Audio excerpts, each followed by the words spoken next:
নমস্কার সবাইকে। আমার নতুন একটা রেসিপিতে আপনাদের সবাইকে স্বাগত। আপনারা কিরকম আছেন জানাবেন। আমি ভালো আছি। আমি আজকে বানাচ্ছি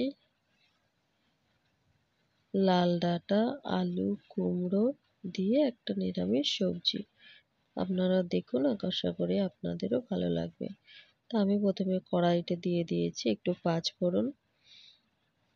আর পাঁচফোড়নটা দিয়ে আমি এবারে সবজিগুলো দিয়ে দিলাম। সবজিগুলো আমি আগে কেটে ধুয়ে পরিষ্কার করে রেখেছিলাম। তো এবারে সবজিগুলোকে দিয়ে দিয়েছি। আর আমাদের কিন্তু ৩ রকম সবজি খায় না, তো তার জন্য আমি ফুলকপির যে ডাঁটাগুলো হয় সেখান থেকে আমি কয়েকটা ডাঁটা টুকরো করে একদম কুচি কুচি করে কেটে দিয়ে দিয়েছি।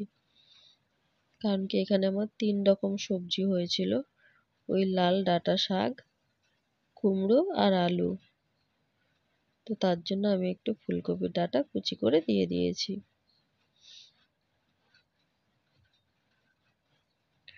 দিয়ে দিলাম হলুদ ১ চামচ। আমি এখানে কাঁচা লঙ্কা ব্যবহার করছি না, তার জন্য আমি এখানে গুঁড়ো লঙ্কা দিয়ে দিলাম।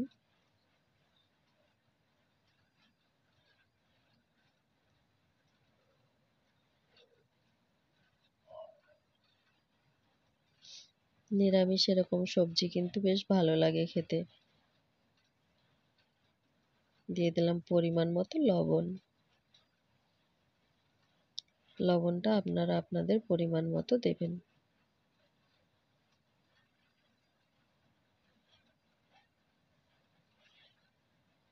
নিরামিষ এরকম সবজি কিন্তু বেশ ডালের সাথে বা খিচুড়ির সঙ্গে খুব ভালো লাগে।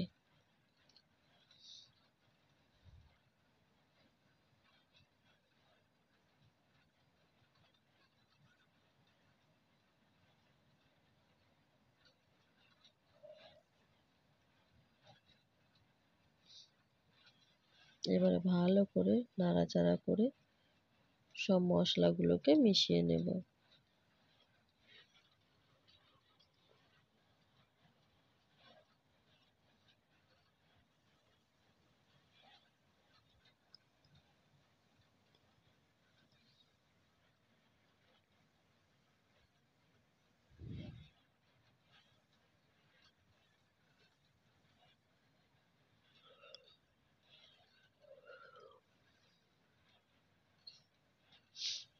আমি কিন্তু এখন জল দেব না, ভালো করে নাড়াচাড়া করে ঢাকা দিয়ে দেবো।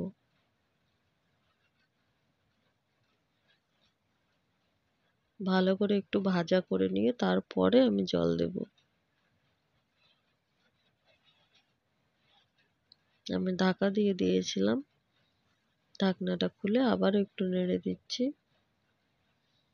আর আমি কিন্তু কুমড়োগুলো এখানে একটু বড় বড় সাইজ করে কেটে নিয়েছি, না হলে ডাঁটাগুলো সেদ্ধ হতে তো টাইম লাগবে, কুমড়োগুলো একদম গলে ঘেটে যাবে।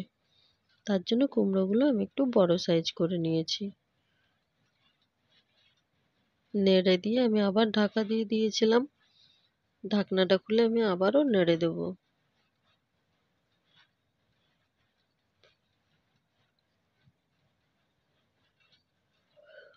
যেহেতু এটা নিরামিষ সবজি, এতে কিন্তু একটু মিষ্টি দিতে হবে, তাহলেই ভালো লাগবে।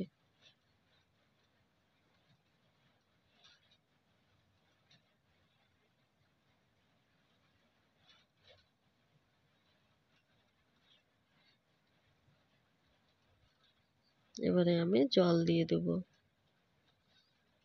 জলটা একটু বুঝে দিতে হবে, যেহেতু এখানে ডাঁটা আছে, ডাঁটাগুলো সেদ্ধ হবে, তার জন্য জলটা একটু বুঝে দিতে হবে। আর এটা কিন্তু একদমই ঝোল ঝোল হবে না, একটা মাখা মাখা তরকারি হবে।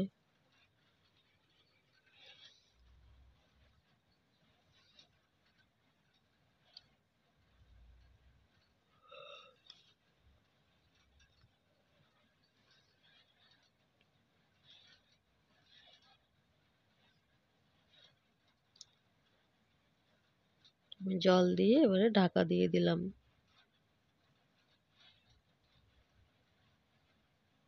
এবার আমি ঢাকনাটা খুলে ওপর থেকে একটু মিষ্টি দিয়ে দিলাম।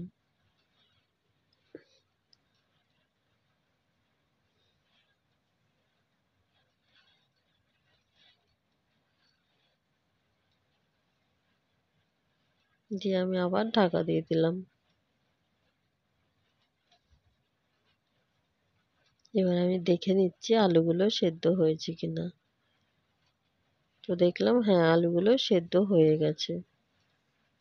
আর দেখুন জলটাও কিন্তু টেনে নিয়েছে।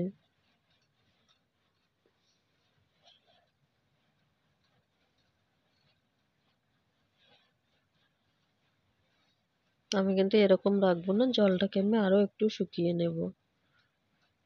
আর এরকম করে খুন্তির সাহায্যে একটু ঘেটে ঘেটে দিলে তরকারিটা একটা মাখা মাখা তরকারি হবে। দেখুন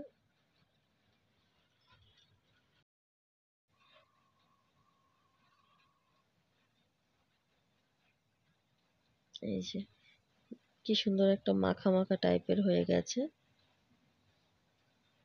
তুমি আরো একটু জলটাকে টেনে নেব।